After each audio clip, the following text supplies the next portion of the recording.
আমি যেই বাসায় টিউশনি করি ওই বাসার আন্টি আমাকে একটু বেশি পছন্দ করে। এই পছন্দের ফলস্বরূপ উনি আজকে একটা বিরাট সম্বন্ধ নিয়ে আমার বাড়িতে আসবেন।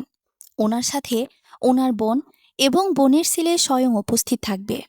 ওনার বোনের ছেলের জন্য যোগ্য পাত্রী হিসেবে উনি আমাকে মনে মনে যে এত পছন্দ করে রেখেছেন সেটা আমি জানতাম না। জানলে হয়তো টিউশনিটা অনেক আগেই ছেড়ে দিতাম। কিন্তু এখন পরিস্থিতি আমার হাতের বাইরে চলে গেছে, কারণ ওনার সিদ্ধান্তের সাথে আমার পরিবার জড়িয়ে গেছে। আজকে পাত্র আমাকে দেখে পছন্দ করলে ব্যাস, যত দ্রুত সম্ভব বিয়ে হয়ে যাবে। কারণ আমার আব্বু আম্মুর হাবভাব এটাই প্রমাণ করছে, ছেলে সম্পর্কে শুনেই তাদের মন গলে একাকার। তার উপর বড় বাড়ির চাকরিজীবী ছেলে, এটা হয়তো স্বাভাবিক। এমন পাত্রকে হাতছাড়া করে, কিন্তু সমস্যা অন্য জায়গায়, যা আমি এই মুহূর্তে আমার পরিবারকে বলতে পারছি না। অন্য সময় হলে পারতাম, কিন্তু এখন এমন পরিস্থিতিতে আমার মুখ খোলা খুনের অপরাধের চেয়েও বিরাট কিছু হতে পারে। এদিকে আমার আম্মু সকাল থেকে তাদেরকে যথাযথ আপ্যায়ন করার জন্য যাবতীয় কাজ দৌড়ের ওপর করে যাচ্ছে। আর আমিও জীবনে এতটা বিব্রতকর অবস্থায় পড়ব কল্পনা করিনি। টিউশনে গেলে ওই আন্টির সাথে ভালো আচরণ, ওদের সম্মান দেখানোর কারণ যে আমার জন্য কাল হয়ে দাঁড়াবে কে জানতো। এমনিতেই আমার জন্য বিয়ের সম্বন্ধ খুব কম আসে, কারণ কেউ আমাকে তেমন দেখে না। আমার বাবা ইলিয়াস রহমানের যে উপযুক্ত একটা মেয়ে ঘরে আছে সেটাও অনেক মানুষের কাছে অজানা। বড় হওয়ার পরে সবসময় আমি বোরকা পরিধান করেই চলাফেরা করি, তাই আমাকে দেখার সুযোগ সত্যিই কম। আর আমার পরিবার থেকে অতি দ্রুত বিয়ে দিয়ে দেওয়ার সম্ভাবনাও আজকের আগে কমই ছিল। কিন্তু জানি না ভালো সম্বন্ধ পেলে মেয়ের মা বাবাদের মাথায় এমন এলোমেলো হয়ে যায় কেন। এই যেমন আজকের অপ্রস্তুত ঘটনা এর অন্যতম উদাহরণ।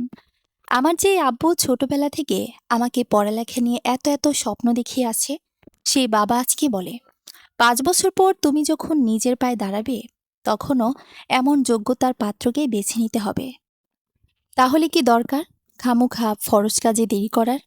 বিয়ে করে ফেলো, স্বামী জব করে খাওয়াবে, তুমি শুধু পরিবার দেখাশোনা করবে। আমার আম্মু সেম কথা বলছে। এমনকি এই টিউশনিটাকে ওরা আমার ভাগ্যের সাথে তুলনা করছে। প্রথম দিকে আমি টিউশন নিব শুনে রাগারাগি করছিল, বলেছিল আমার কোন দিকে অভাব যে আমাকে কষ্ট করে টিউশন পড়াতে হবে। কিন্তু আমি তখনও মূল কারণটা বলতে পারিনি, আর এখনো বলতে পারছি না। আমার শুধু মনে হচ্ছে আমি শেষ। হয় আমার বাকশক্তিকে কবর দিতে হবে, নয় বেহায়া মেয়েদের মতো আব্বু আম্মুর মুখের উপর কিছু বলার জন্য প্রস্তুত হতে হবে। 12:30 বেজে গেছে। আম্মু বারবার ইশারা করছে তাড়াতাড়ি গোসল এসে চুল শুকাতে, ওদের আসার সময় হয়ে যাচ্ছে। কিন্তু আমি ফোন হাতে উদাস চেহারায় বসে আছি। একটু পরপর একটা নাম্বারে ফোন দিচ্ছি, কিন্তু রিসিভ হচ্ছে না। আমি জানি সেই নাম্বারের মালিক সকাল 7টায় ঘুমিয়েছে, বিকেল পর্যন্ত ফোন সাইলেন্ট করে ঘুমিয়েই থাকবে। কিন্তু দুপুরে পাত্রপক্ষ এসে যদি কোনো একটা অঘটন ঘটিয়ে ফেলে, তাহলে আমি কি করব? কি করে আটকাবো সবকিছু? আর আমি জীবনে এমন মানুষ দেখিনি যারা কিনা সকালে পাত্রী দেখতে আসার সংবাদ মেয়ের পরিবারে জানায়। এটা ভাবে না যে মেয়ের পরিবার এত দ্রুত সবকিছু সামাল দেবে কি করে। কিন্তু শুনলাম গোপনে গোপনে নাকি আম্মুর সাথে ওই আন্টির আলাপ হয়েছিল, যা আম্মু আমাকে জানায়নি। আজকে আন্টির বোনপো অবসর আছে, কাল থেকে নাকি আবার ব্যস্ত হয়ে যাবে। তাই আন্টি আম্মুকে বলেছিল আমার পরিবার চাইলেই আজকেই আসবে, না হলে পরে আসবে। আম্মু সুন্দর করে বলে দিয়েছে আজকেই আসুন, সমস্যা নাই। আম্মুরা এমন কি করে হয়, বোকার মতো সিদ্ধান্ত না এটা। এরপর আম্মুর অবস্থা কি হলো? ওদেরকে বলার পরে পাগলের মতো ছুটছে। কাছাকাছি থাকা আমার ফুপিকে বাসায় রেখেছে। পুরো বাড়িঘর পরিষ্কার, সাথে রান্নাবান্না, সব মিলিয়ে বাজে অবস্থার শিকার ওনাকেই হতে হচ্ছে। ফুপি এটা সেটা রান্না করছে, আম্মু মাঝে মাঝে ফুপিকে দিক নির্দেশনা দিচ্ছে আর সবকিছু গোছাচ্ছে। এর ফাঁকে আবার আমাকেও তৈরি হতে বলছে। আম্মু যে শাড়িটা পরলে আমাকে সবচেয়ে বেশি মানায় সে শাড়িটা খুলে সামনে রেখেছে। সত্যি বলতে এই শাড়িটা আমারও খুব পছন্দ, কিন্তু আজকে পরার কোনো ইচ্ছে নেই। কিন্তু তবুও কিছু করার নেই। আপাতত বকা থেকে মুক্তি পেতে হলেও গোসল করতে হবে এবং সাজতে হবে। গেলাম গোসল করতে। খুব দ্রুত গোসল শেষ করে এসেই দ্রুত ফোন হাতে নিয়ে চেক করলাম কোনো কল আসলো কিনা। আজকে তো একটু তাড়াতাড়ি জাগতে পারে। পরে যখন শুনবে আমি পাত্রপক্ষের সামনে গিয়েছি, তাহলে বিষয়টা কেমন হবে? জানে শুনলে রাগারাগিও করবে। কিন্তু আমি আর কি করে যোগাযোগ করব? কোনো বন্ধুর নাম্বার পর্যন্ত আমি চাইনি, কিংবা নিজের কাছে রাখিনি যে এই বিপদে যা আমাকে একটু সহায়তা করতে পারে। আমি জানি ও একবার জানলে পুরো পরিস্থিতি বদলে যাবে। কিছু না কিছু করতে পারবে ওই জায়গায় বসে। কিন্তু কিন্তু জানানোর অবস্থাটাই এখন নেই। 1:30 বেজে যাচ্ছে। আম্মুর রাগারাগি শুনতে পাচ্ছিলাম। ভয়ে ভয়ে ড্রেসিংয়ের সামনে বসলাম। শুধু চুলগুলো আঁচড়ে শাড়ি পরিধান করলাম। এর মধ্যে ফুপি এসে আমাকে দেখে চোখ বড় বড় করে বেরিয়ে গেল। কয়েক মিনিটের মধ্যেই আম্মু সহ ফিরে আসলো। আম্মু আমাকে দেখে বলল, তুই তো টিউশনে গেলেও এর চেয়ে পরিপাটি হয়ে যাস। এমন ফকিরের বেশ ধরলি কেন? কিছু হয়েছে? আম্মুর কথাতে কেমন যেন ভরসা পেলাম। আমি আস্তে আস্তে বললাম, ফুপিকে একটু বাইরে যেতে বলো। আম্মু বলার আগে ফুপি বেরিয়ে গেল। আমি দৌড়ে গিয়ে আম্মুকে জড়িয়ে ধরে কেঁদে ফেললাম। আম্মু ভ্যাবাচাকা খেয়ে প্রশ্ন করতে লাগলো, কি হয়েছে মা? আমাকে বল। আমি চোখ মুছতে মুছতে জবাব দিলাম, আম্মু, যে আন্টি প্রস্তাব নিয়ে আসছে আমি ওনার ছেলে রাফানের গার্লফ্রেন্ড। ওর ছোট বোনের জন্য শিক্ষক হিসেবে রাফান নিজেই আমাকে নিযুক্ত করেছে। আমরা দুজন দুজন ছাড়া থাকতে পারবো না। আম্মু আমার কথা শুনতেই চোখ বড় করে নিজের মুখ চেপে ধরল। পা দুটো এক হাত পেছনে নিয়ে বলল, তুই মানে তোর কারো সাথে সম্পর্ক আছে? আর আমি কত গর্ব করি তোকে নিয়ে। আজকে কিনা তুই লাজ শরমের মাথা খেয়ে তোর মাকে বলছিস এই কথা? আবার তুই ছেলের বাসায় টিউশনি করতি? কি সাহস তোর? আমি আস্তে আস্তে বললাম, তুমি থামবে আম্মু। এই যুগে কার সম্পর্ক নেই? এ তোমাদের মতো মা বাবাদের ভয়ে সন্তানরা মান সম্মানের চিন্তা না করে পালিয়ে যায়। কিন্তু একটু যদি ভরসা দিত ছেলে মেয়ে এমন করতো না। আর রাফান কোন দিকে অযোগ্য? রাফান ওই ছেলের থেকে ব্রিলিয়ান্ট, সুদর্শন আর উচ্চ বংশীয়। শুধু 1-2 বছর সময় দাও, দেখো তার অবস্থান কত ওপরে পৌঁছায়। আম্মু কিছুটা নরম হয়ে বলল, সব বাদ, আমাকে বল, ওই বাড়িতে যাতায়াত করতি কেন?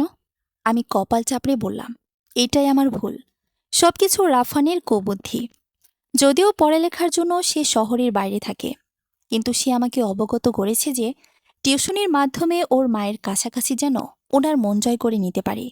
তাহলে তার মা নিজেই আমাকে পুত্রবধূ করার জন্য প্রস্তাব পাঠাবে। ওর কথা মতো আমিও রাজি হলাম। এমনকি আন্টি কোনো প্রকার সন্দেহ কিংবা খারাপ ধারণা করবে বলে রাফান বাসাতে আসলেও কখনো ওর দিকে আর চোখেও তাকায় না। চুপচাপ ভদ্রমেয়ের মতো পড়িয়ে চলে আসি। রাফান ঠিকই বলেছে, ওর মায়ের মন জয় করা সহজ, কিন্তু এতটাও সহজ না যে নিজের ছেলের জন্য আমাকে চেয়ে বসবেন। কে থেকে কি করে বসলো এখন? আমি ঠিকই মন জয় করতে পেরেছি, কিন্তু সেটার ভুল প্রয়োগ হচ্ছে। মা কোনো উত্তর দেওয়ার আগে অনেক শব্দ শুনলাম। ফুপি দৌড়ে এসে বলল, ওরা চলে আসছে। মনের রুমের দিকে দুজন মহিলা আসতেছে। আম্মু বিষণ্ণ চেহারায় পিছিয়ে গেল। দরজায় ওদের আওয়াজের সাথে সাথেই আমার ফোনে রিং বেজে উঠল। ওকি দিয়ে দেখলাম রাফান ফোন দিচ্ছে। এতক্ষণে তার সময় হয়েছে। আমি দুদিকে তাকিয়ে পুরো হতবিহ্বল অবস্থায় পড়ে গেলাম। রাফানের মা রুমে প্রবেশ করেই বলে উঠল, কেমন আছো মুনতাহা? আমি থতমত খেয়ে কিছু একটা জবাব দিতে যাব, তখনই দেখলাম উনি আর চোখে রিং বাজতে থাকা ফোনটার দিকে তাকাচ্ছে। লক্ষ্য করলাম স্ক্রিনে অক্সিজেন দিয়ে সেভ করা রাফানের নামটা স্পষ্ট ভাবছে। এটা দেখে আমি ভয়ে বারবার ঢোক গেলতে লাগলাম। নাম্বারটাকে উনি একবার একটু খেয়াল করলেই আমি শেষ। অন্তত শিক্ষিত মা হয়ে ছেলের নাম্বার চিনতে ভুল করবেন না। মোবাইলটাকে ওনার চোখের আড়াল করতে আমি ভয়ে ভয়ে একটু একটু করে পেছাতে লাগলাম। আর সুযোগ খুঁজতে লাগলাম কি করে মোবাইলটাকে উপর করে দেওয়া যায় কিংবা সাইলেন্ট করা যায়। যখনই মোবাইল পর্যন্ত পৌঁছালাম, তখনই রাফানের আন্টি মানে পাত্রের মা এগিয়ে এসে আমার মাথায় হাত রাখল। তারপর গালে একটু আঙ্গুল ছেয়ে বলল, সত্যি তুমি দেখতে ভারী মিষ্টি। পাশ থেকে আমার আম্মু বলে উঠল, আর বলবেন না, আমার মেয়ে যে পরিমাণ কেয়ারলেস দেখেন, ওকে কতক্ষণ থেকে রেডি হতে বলছি, কিন্তু ও এখন মাত্র গোসল করে আসছে। আমার ফুপি আম্মুর সাথে তাল মিলিয়ে বলল, একদম ঠিক। আমার ভাই ভাবির আদরে আদরে ও যা আহ্লাদীপনা করে, কি করে জানি সংসার সামলায় কে জানে। কিন্তু এমনিতে কিন্তু আমার ভাতিজি সুন্দরী মাশাল্লাহ। শুধু বিয়ের পরে দায়িত্ব শেখানোর ব্যাপারে শাশুড়ির কষ্ট করা লাগবে। সাথে সাথে পাত্রের মার জবাব, এসব ব্যাপার না। আমি জোরপূর্বক হাসতে হাসতে ওদের অমনোযোগে বাঁ হাতে ফোনটাকে কোনোরকম ছুলাম। তারপর না তাকিয়েই পাওয়ার বাটনে চাপ দিয়ে কেউ দেখার আগেই অফ করে দিলাম। রাফানের মা সাথে সাথে আমার দিকে অদ্ভুত দৃষ্টি নিয়ে তাকালো। ফোনটা আবার জায়গায় রেখে দেওয়ার সময় উনি খেয়াল করেছেন। তাই আমি ফোনটা রেখে দিতেই বলে উঠলেন, আরে মা, রিসিভ করো, সমস্যা নাই। আমরা তো তোমার নিজেদেরই লোক, জরুরি কলও তো হতে পারে। আমি অভিনয় করা হাসিটা তখনও ঠোঁটে ধরে রাখলাম। রাফানের আন্টি খুব খেয়াল করে আমাকে দেখছে। অবশ্য দেখার জন্যই তো এসেছে, কিন্তু আমার ভালো লাগছে না। হাত পা কাঁপছে, শুধু অস্থির অস্থির লাগছে। ওরা কখন বের হবে আর আমি রাফানকে সবকিছু জানাবো। কিন্তু ওনাদের চেহারায় আমাকে ছাড়া বের হওয়ার কোনো ভঙ্গিমাই নেই। উল্টো পাত্রের মা মানে রাফানের আন্টি বলছে, চলো, আমি তোমাকে সাজিয়ে দিচ্ছি। তোমাকে তো আমার আগে থেকেই পছন্দ, শুধু আমার ছেলের জন্যই এখানে আসা। ও পছন্দ করলেই হয়ে গেল। এখন যত যাই হোক, তোমাকে আমার বাড়ির বউ করবই করব। কারণ আমার আদরের ছোট বোন তোমাকে পছন্দ করেছে। কথা ছিল ওর প্রথম মেয়ে হলে আমার ঘরেই যাবে। কিন্তু ওর মেয়ে তো মাত্র জন্মালো, ক্লাস 3-তে পড়ে। 9-10-এ পড়লেও না হয় কোনোরকম নিয়ে যেতাম। কিন্তু ততদিনে আমার ছেলের বিয়ের বয়স পেরিয়ে যাবে। এরপর বলে দিলাম, ওর মেয়ে উপযুক্ত হয়নি তো কি হয়েছে, আমার ছেলের জন্য মেয়ে খুঁজে দেবে। তাই হলো। তোমাকে পেল মন মতো, আর আমাকে দেখালো, আর আমি আমার ভাবনা এখানে স্থির করলাম। ওনার কথা শুনে আমি রাফানের মার দিকে প্রশ্নসূচক চোখে তাকালাম। উনি কি যেন ভেবে গলা খাকারি দিয়ে বললেন, আরে, তুমি আমাদের বাসায় যাও না। তো আমি একদিন আপাকে বলছিলাম তোমাকে দেখে যেতে। আমার রুম থেকে লুকিয়ে একটু দেখেছিল। তখন তোমার সামনাসামনি জানি তুমি কি না কি ভাবো সেটা চিন্তা করে। সেই দেখাতে আর আমার মুখে প্রশংসা শুনেই তোমাকে ঢের পছন্দ করে বসেছে, বুঝেছ? ওনার কথা শুনে আম্মু ফুপিসহ হেসে উঠল। আমাকেও দাঁত বের করে ওনাদের হাসির সাথে ভদ্রতা দেখাতে হাসতে হলো। এরপর আন্টি মানে রাফানের মা আমাকে ইশারা করে বলল, আপাকে অন্যদের মতো ভেবো না, উনি খুব স্মার্ট আর একদম ফ্রেন্ডলি। বসো, তোমাকে তার ছেলের পছন্দসই সাজিয়ে দিই। এটা শুনতেই আমার মেজাজ বিগড়ে গেল, যা প্রকাশ করতে পারলাম না। আমি জানি না কোন পাত্রের মা পাত্রীকে সে নিজে সাজিয়ে দেয়, কিন্তু খেয়াল করি আম্মু আমাকে ওনাদের কাজে রেসপন্স করার নির্দেশ দিচ্ছে। আমি উপায়ন্তর না দেখে বসতে যাব, তখনই রাফানের আন্টি বলে উঠল, কিছু মনে করো না, আসলে আমার ছেলের রাহিলের শাড়ি পছন্দ না। তুমি বরং নর্মালি কোনো একটা জামা পরে নাও, যা ইচ্ছা। কালো রঙের হলে বেশি ভালো হয়, ওর আসলে কালো পছন্দ। আমার আম্মু উৎসুক দৃষ্টিতে আলমারির দিকে দেখিয়ে বলল, মন, ও যে তোর আব্বু নিহার বিয়েতে কিনে দিয়েছিল না, ওইটা পরে ফেল, তোকে ওটাতে ভালো লাগে। ওদের সাথে সাথে এবার আমি আম্মুর অতিরিক্ত আগ্রহের ওপরও বিরক্ত হতে লাগলাম। তবুও কিছু করার ছিল না। তাই ধীরে ধীরে গিয়ে ওই জামাটা বের করে ওয়াশরুমে গেলাম। ওয়াশরুমে গিয়ে আমার খেয়াল হলো, আসার সময় কৌশলে কাপড়ের মধ্যে লুকিয়ে আমার ফোনটা নিয়ে আসলে ভালো হতো। ফিসফিস করে হলেও তো রাফানের সাথে কথা বলতে পারতাম।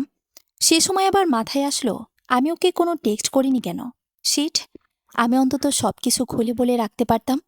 এমন বোকামি আমার দ্বারা কি করে হলো? কিন্তু এর জন্য সব দোষ ওর। রাফানের টেক্সট করা পছন্দ না, এতে নাকি অনেক সময় অপচয় হয়। তাই সে বলে দিয়েছে, যে কথা মেসেজে ৮ ঘন্টা লাগিয়ে বলবো, সেটা যেন ফোন করে 5 মিনিটে বলে ফেলি। কিন্তু বিপদের সময় তো দরকার। আজকে এটা ভুলে যাওয়া উচিত হয়নি। এই তো চোর গেলেই বুদ্ধি বাড়ে।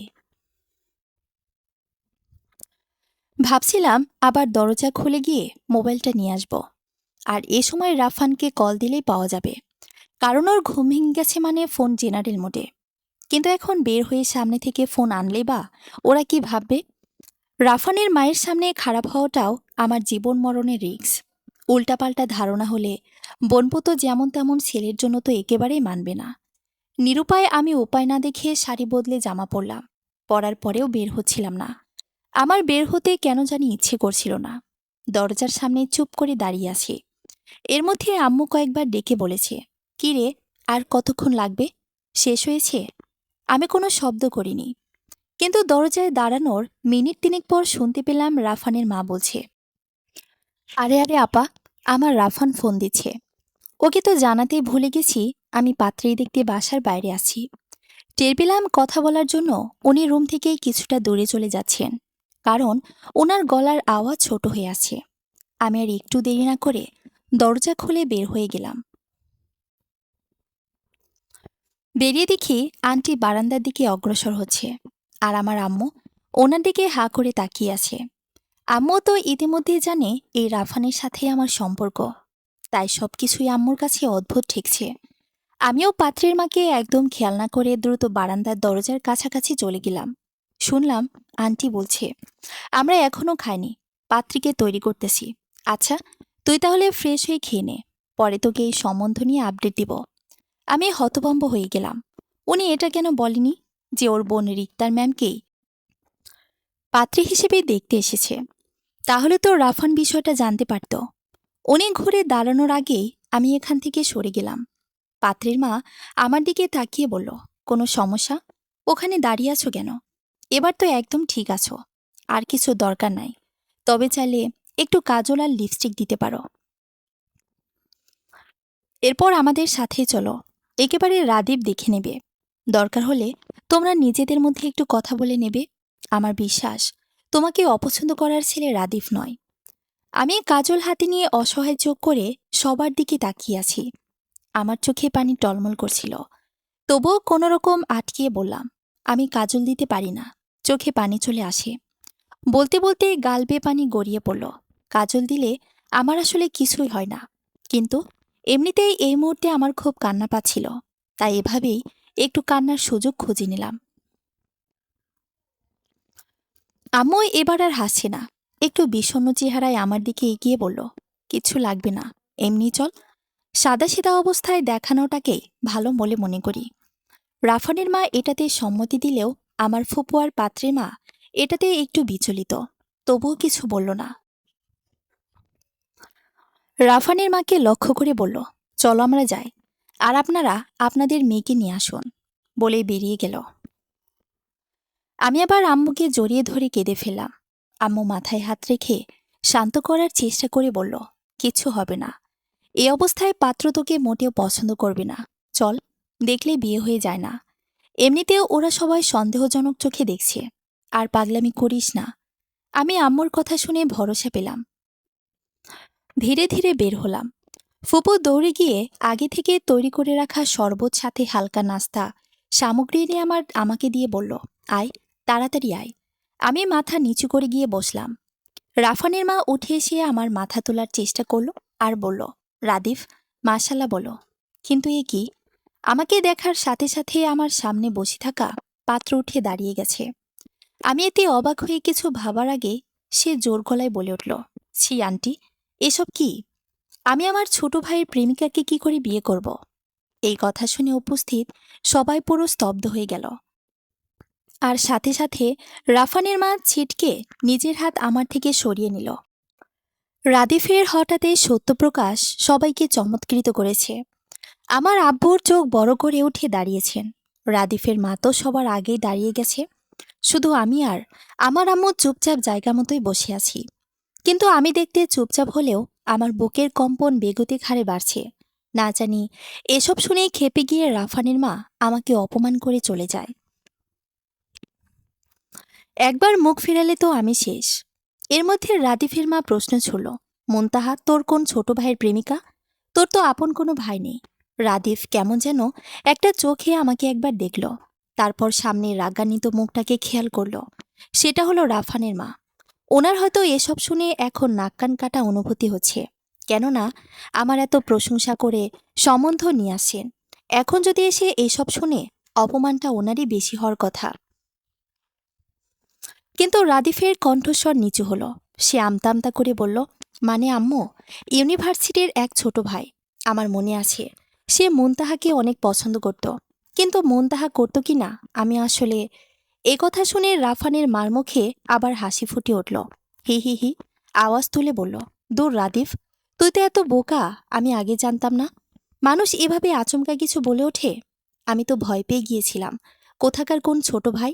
আরে তুই বস বস। এ, আপনারাই বসুন। একটা মেয়েকে কেউ পছন্দ করতেই পারে, তাই বলে সে কারো প্রেমিকা হয়ে যায় না। এইটুকু শুনতে আমি স্বস্তির নিঃশ্বাস ফেললাম। না, রাদিফ অন্তত আমাকে ভাইয়ের খাতিরে হলেও বাঁচাবে। আর রাফান বোধ হয় ও আর আমার ব্যাপারটা ওকে আগেই জানিয়েছিল। এ যাত্রায় মনে হয় বাঁচলাম। সামনে আরও কি জানিয়ে আসে। এর মধ্যে রাদিফের মা বলল, তুই মুনতাহার নামও জানিস? আবার দেখি চিনেও ফেলেছিস কি করে? রাদীপ চোখ আওড়ানোর চেষ্টায় বলল, আরে আজকাল কাউকে দেখা ব্যাপার নাকি? বললাম না, ওই ছোট ভাইটা ওরে একটু বেশি পছন্দ করত। এতক্ষণে আমার আব্বু মুখ খুললেন।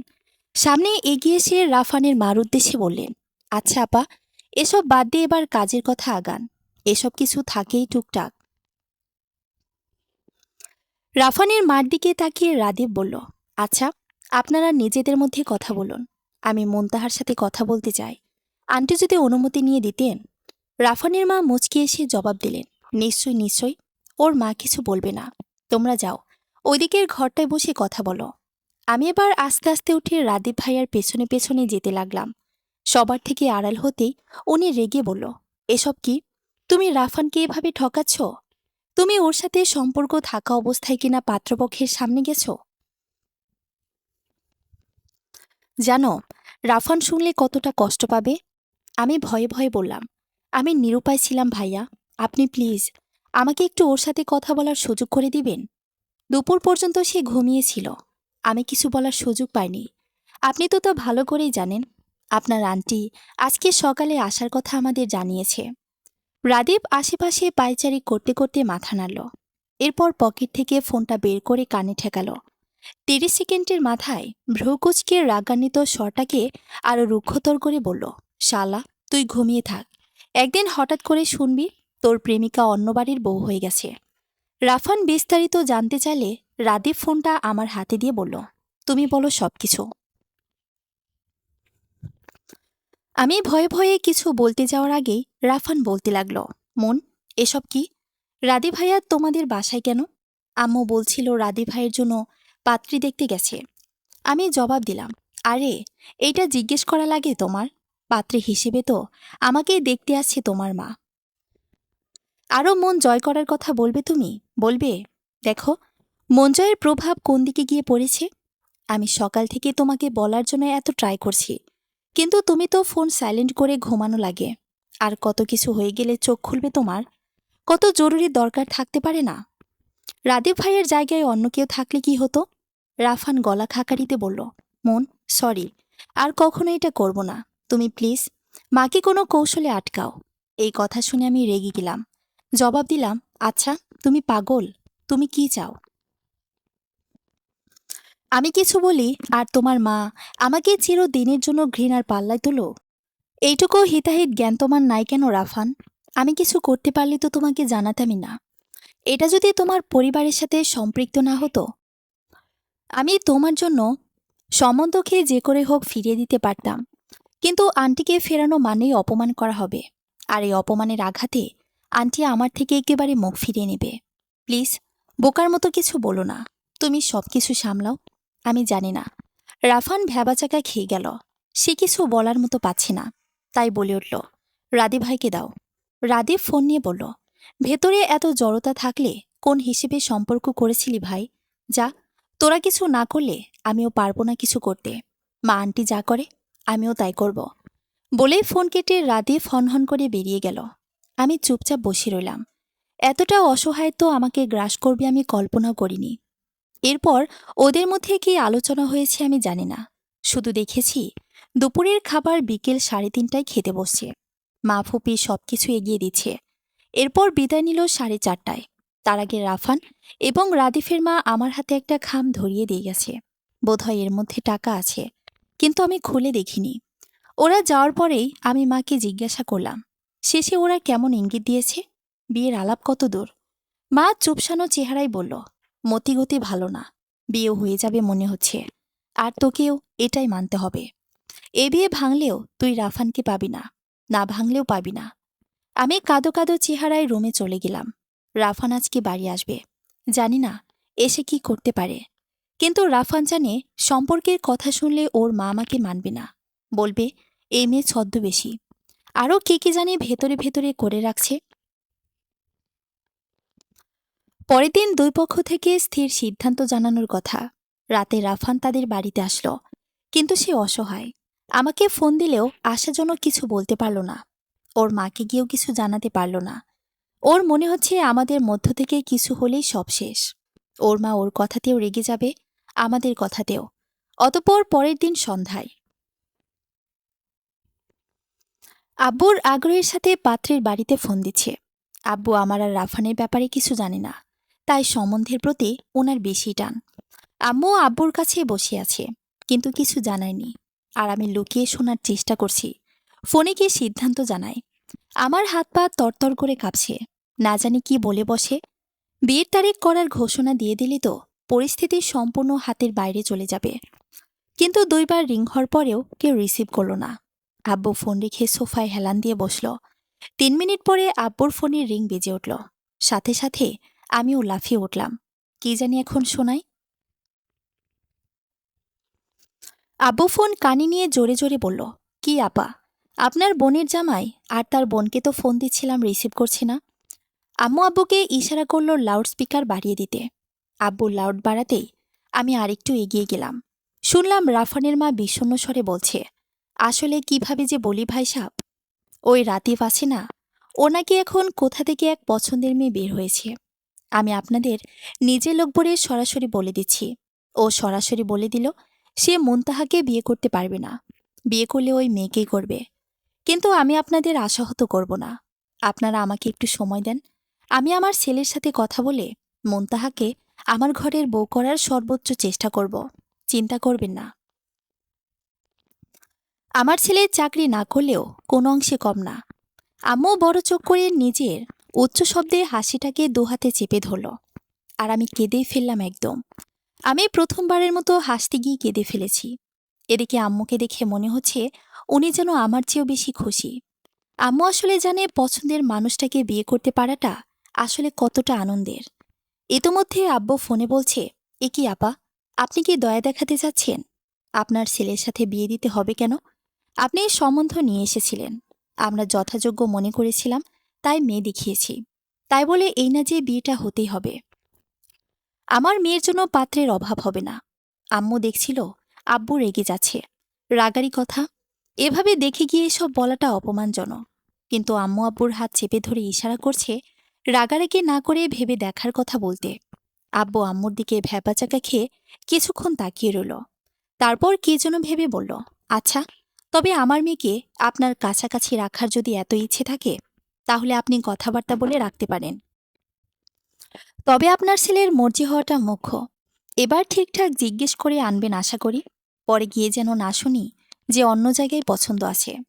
রাফানের মা বলল, না না ভাই, আমার ছেলে এমন না। সে তার মার বাধ্য সন্তান। আমি একবার বললেই রাজি হয়ে যাবে। আর ওর কোনো পছন্দও নেই। শুধু চাকরির আগে বিয়ে করবে কি না এটার জন্য জিজ্ঞাসা করব। শোনেন, রাফান তার বাবার বিজনেস দেখলেই আপনার মেয়েকে রানীর হালে রাখতে পারবে। এ নিয়ে আপনাদের কোনো ভাবনা চিন্তার দরকার নেই। আব্বু মাথা নাড়তে নাড়তে বলল, আচ্ছা, আপনিও দেখেন, আর আমরাও আরও ভেবে নিচ্ছি। এটুকু বলে আব্বু ফোন কেটে আম্মুর দিকে তাকিয়ে বলল, এত বড় অপমান করে এখন আবার ছেলের জন্য যাচ্ছে। যাই হোক, মনের আম্মু, তুমি কি বলো? আম্মু চকচকে চোখে বলে উঠল, চোখ বন্ধ করে রাজি হয়ে যান, ছেলে খারাপ না। আর ওই আপার এতই যেহেতু আকাঙ্ক্ষা, আমাদের উচিত মূল্য দেওয়া। আমার বিশ্বাস আমার মেয়েও ওই পরিবারে দাম পাবে। আর উনি তো যথেষ্ট পরিমাণ অনুতপ্ত হয়েছেন। আব্বু কেমন যেন চিন্তার মধ্যে মাথা ঝাঁকালেন, যেন ওনার আরও ভাবা উচিত। যাই হোক, এবার সবকিছু ঠিক হবে। আম্মু যেভাবে হোক আব্বুর ভাবনাকে স্থির করে নেবে। এখন আমার যাওয়া উচিত। এই সংবাদটা রাফানকে জানানো দরকার। আমি খুব দ্রুত পায়ে রুমে চলে গেলাম। হাস্যোজ্জ্বল মুখে আমি ফোন হাতে তুলে রাফানকে কল লাগালাম। রিং হওয়ার সাথে সাথেই রাফান রিসিভ করল আর গম্ভীর কণ্ঠে বলল, কি অবস্থা? আমি হাসতে হাসতে বললাম, এ কি, তুমি জানো না? তোমার মা আব্বুর কাছে ফোন দিয়ে কি বলেছে শুনুনি? রাফান উত্তর দিল, না, কি বলেছে? আমি এক নিঃশ্বাসে বললাম, বলেছে যে রাদীপ ভাইয়ার অন্যত্র পছন্দ আছে, তাই উনি এই বিয়ে করতে পারবেন না। তার বদলে উনি চাচ্ছেন ওনার ছেলেকে দিয়ে আমাকে বিয়ে করাবেন। আমার কথা শুনে রাফান তাচ্ছিলের স্বরে বলে উঠল, আম্মুর কথায় এত ভরসা করে বসলে?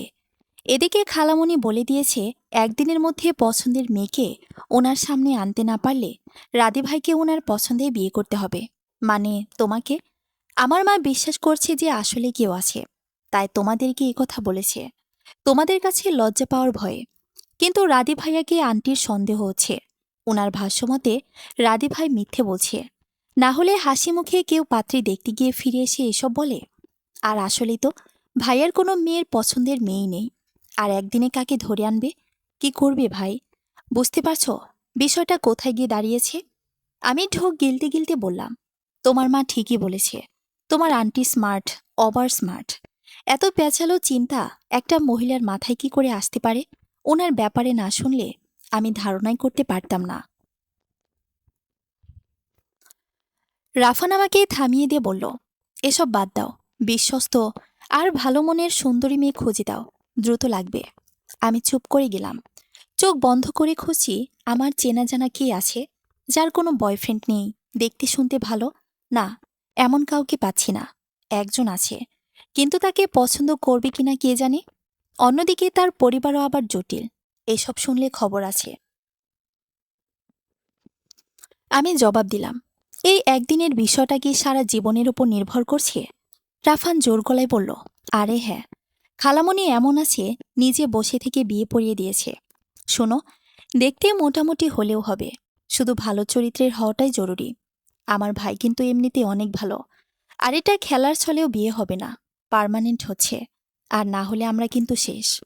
ভাই আমাদের বাঁচিয়েছে, এখন ওনাকে আমাদের বাঁচাতে হবে। না হলে তিনটা মানুষই একেবারে শেষ হয়ে যাব। আচ্ছা, দেখছি আমি, বলে আমি কেটে দিলাম। এখন আমি মারাত্মক চিন্তার মধ্যে পড়ে গেলাম। কি বলছে এসব? এটা কেমন বিপদ?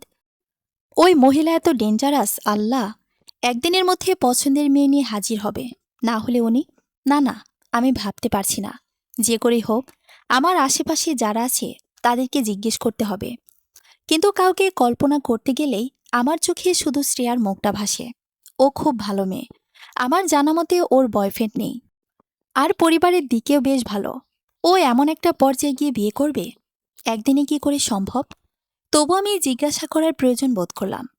শ্রেয়াকে কল করে জিজ্ঞাসা করলাম, কি রে, তোর পরিবার থেকে বিয়ে টিয়ে নিয়ে কথা বলে?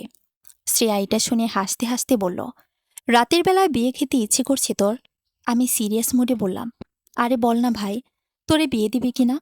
শ্রেয়া কিছুক্ষণ সময় নিয়ে আমতামতা করে বলল, তা দিতে পারে, বিয়ের বয়স তো হয়েছে। কিন্তু অতি ভালো জায়গা থেকে সম্বন্ধ আসলে আমাকেই পছন্দ করে না। শ্যামবর্ণ হওয়ার কি অভিশাপ দেখ! আমি বুঝতে পারলাম ও খুব কষ্ট নিয়ে কথাটা বলেছে। এই হাসিটাও মিথ্যে। আমি আস্তে আস্তে বললাম, একটা ছেলে আছে বুঝেছিস, খুব ভালো, পরিবারও ভালো। সমস্যা হলো সে একটা বিপদে পড়ে বলে ফেলেছিল যে তার কাউকে ভালো লাগে। এখন তার মা উঠে পড়ে লেগেছে সেই মেয়েকে সামনে আনতে, তাও কালকের মধ্যে। আচ্ছা তুই কি? শ্রেয়া আমার মুখের ওপর বলে দিল, না রে, এসব আমি জানি না, আমার বাবা জানে। আমি হতাশের সাথে ফোনটা রেখে দিলাম। এমনি আম্মু প্রবেশ করলো। কি হয়েছে জানতে চাইলে আমি বিস্তারিত বললাম। সব শুনে তো আম্মু পুরো বোকা বনে। আম্মু বিশ্বাস করতে পারছে না রাদীপ ভাইয়ের মা এতটা গুরুতর। এরপর আম্মু আমাকে বলল, শোন, শ্রেয়ার বাবার সাথে আমি কথা বলবো। পাত্রের সন্ধান তো শ্রেয়ার বাবাকে তুই দিতে পারবি না। আমি বলবো আমার কাছে একটা ভালো সম্বন্ধ আছে, তারা শ্রেয়াকে কালকে দেখতে চায়। আর তুই রাফানকে বলে দে রাদিফকে যেন তার মাকে বোঝায় যে মেয়ে পরিবারের বাধ্য সন্তান, তাই তাকে দেখতে হলে বাড়িতে গিয়ে দেখিয়ে বিয়ের দিন তারিখ করতে হবে। পছন্দ অপছন্দের কথা উল্লেখ করা যাবে না। আমি আম্মুর বুদ্ধি শুনে পুরো হতমম্ব হয়ে গেলাম। খুশিতে আম্মুকে জড়িয়ে ধরলাম। আমার আম্মু তো রাদীপ ভাইয়ার মার চেয়ে কম স্মার্ট না। যেই ভাবনা সেই কাজ। আম্মুর পরিকল্পনা কাজ দিল। রাদীপ ভাইয়া আমার কথা মতো উনার মাকে সেই কথাগুলি বলল। যদিও তখন আন্টির চেহারা নাকি দেখার মতো ছিল। এদিকে আম্মু চাচ্ছে সম্পূর্ণ ব্যাপারটাকে আব্বুর কাছ থেকে লুকিয়ে রাখতে। অন্যদিকে রাদিফ আর রাফানের পরিবারের সাথে আমাদের যোগাযোগটাও শ্রেয়াদের পরিবারের আমরা গোপন রাখতে চাইলাম, না হলে সবকিছু একদম হজবরল হয়ে যাবে। কিন্তু এই অবস্থায় হজবরল না হলেও কি কোনো উপায় আছে? বিষয়টা কেবল জটিল থেকে জটিলই হচ্ছে। না জানি আমাদের লুকোচুরি খেলার শেষ কোথায় গিয়ে দাঁড়ায়। আমার খুব ভয় লাগছে। রাফান নিজেও ভীষণ ভয় পাচ্ছে, কারণ সে তার মাকে খুব ভালো করে চিনে। যদি আমাদের পরিকল্পনায় কোনো প্রকার ভুল হয় আর উনি সেটা টের পান, তাহলে আমাদের দুজনকে আজীবনের জন্য বিচ্ছেদ বরণ করে নিতে হবে। দুজন দুজনকে ভালোবেসেও হারাবো। শ্রেয়াকে দেখার জন্য রাদীপ ভাইয়া তার আম্মু আর আব্বুকে সাথে নিল। এবার আর রাফানের মাকে নেয়নি। অবশ্য আমার ক্ষেত্রে আসার কারণ একটাই ছিল, উনি নিজে সেখানে ঘটকালির দায়িত্ব নিয়েছিলেন, কিন্তু সেটা তো হয়ে ওঠেনি। এদিকে আমার আম্মুকে শ্রেয়ার মা খুব জোর করছিল যাতে সেখানে উপস্থিত থাকে, কিন্তু আমার আম্মু যায়নি। আম্মুও ভয় ছিল ধরা পড়ে যায় কিনা। রাদীপ ভাইয়ার মা আমার আম্মুকে শ্রেয়াদের বাসায় দেখলে অনেক বড় তোলপাড় কাণ্ড হতে পারে। আমাদের ধারণা ছিল নিশ্চিত উনি বুঝে যাবেন দুই ঘটনায় কোনো চক্রান্ত আছে। আগের পাত্রীর মা আবার সেখানে উপস্থিত, কেমন না বিষয়টা। তাই আম্মু অনেক অজুহাত দেখিয়ে বারণ করেছেন আমাদের পরিবার থেকে কেউ পাত্রী দেখার দিন যেতে পারবে না। এমনকি শ্রেয়াদেরকেও বলে দিয়েছে আমাদের পরিবারের কথা যেন উল্লেখ না করে। শ্রেয়ার মা এর কারণ জানতে চাইলে আম্মু বলল কোনো একটা গোপন সমস্যা আছে। শ্রেয়ার মা আর কিছু বলতে পারেনি, যেমন বলল তাতে সম্মতি দিল। মানুষের মধ্যে অনেক প্রকার দ্বন্দ্বই হয়ে থাকে। বিষয়টা নিয়ে আর সমস্যা হয়নি, আর ভালো মতোই ব্যাপারটার সমাধান হলো। রাদিফ আর রাদিফের পরিবার শ্রেয়াকে দেখল, তাদের পছন্দ হলো। রাদিফের মা শ্রেয়ার পরিবার দেখে খুব পছন্দ করলেন। খানদানি বংশের ভালো মেয়ে, হোক না একটু কালো। তবে রাদীপ ভাইয়ার ভাষ্যমতে ওনার মা নাকি বারবার বলছিল শ্রেয়ার সাথে আলাদা করে কথা বলবে। কোনোভাবেই ওনাকে মানিয়ে রাখা যাচ্ছিল না। শেষ পর্যন্ত নাকি উনি বাধ্য হয়ে ওনার বাবাকে বিস্তারিত বলে দিয়েছেন। পরে ওনাকে রাদীপ ভাইয়ার বাবা নিজে আটকেছেন। ওনার বাবা মানুষ হিসেবে অনেক সরল আর ফ্রেন্ডলি।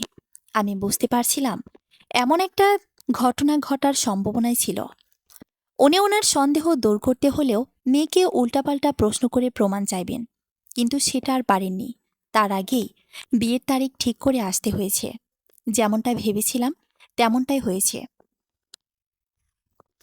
শ্রেয়ার বাবাও সুন্দর মতো দ্রুতই বিয়ের জন্য রাজি হয়ে গেছে। না হওয়ার কোনো কারণই নেই, পাত্র বেশ যথাযথ বটে। আগামী 5 দিন পরে বিয়ের তারিখ ফিক্সড হয়েছে। চলবে গল্প অতীত, প্রথম পর্ব। পরবর্তী পর্ব পড়ার আমন্ত্রণ রইল। ধন্যবাদ সবাইকে।